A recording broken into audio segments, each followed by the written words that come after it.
নমস্কাৰ মোৰ চামগুৰিবাসী ৰাইজ। আপোনালোকক এটা ধন্যবাদ বাৰ্তা দিবলৈ মই ভিডিঅ' ফেচবুক লাইভত আহিছোঁ।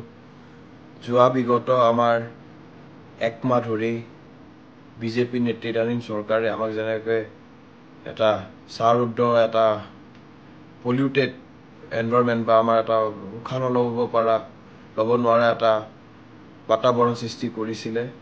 মই এজন চামগুৰিবাসীৰ ৰাইজ হৈ চামগুৰিৰ এজন সন্তান হৈ পেলাই মই চবকে ক্ষমা বিচাৰিছোঁ আৰু মই দুখিত যে আমাৰ চৰকাৰখনে একো আমাৰ কথা নাভাবি নিজৰ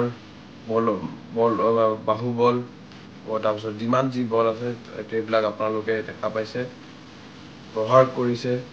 আমাৰ নেতা ৰকিবুল হুছেইন ডাঙৰীয়াৰ ওপৰত কেনেকৈ অত্যাচাৰ কৰিছে আৰু আপোনালোকৰ তানজিল হুছেইনৰ ওপৰত কেনেকৈ মোৰ গাড়ী ভাঙি আপোনালোকে গম পাইছে। যোৱা দেওবাৰে মোৰ গাড়ী ভাঙি মোক যেনে ভয় খুৱাব বিচাৰিছিলে, সেইটোও মই প্ৰত্যাখ্যান কৰি মই এতিয়া এটা কথা ভাবিছিলোঁ যে মই মোৰ চামগুৰিবাসী ৰাইজৰ কাৰণে বহুত কাম কৰিব আছে আৰু কৰি যাম। আৰু মোৰ দায়িত্ব চামগুৰিবাসী ৰাইজ, চামগুৰিত প্ৰত্যেকটো মোৰ আমাক কংগ্ৰেছক ভোট দিয়া নিদিয়া চব মোৰ পৰিয়াল আৰু মই News Desk Report, Assam Press.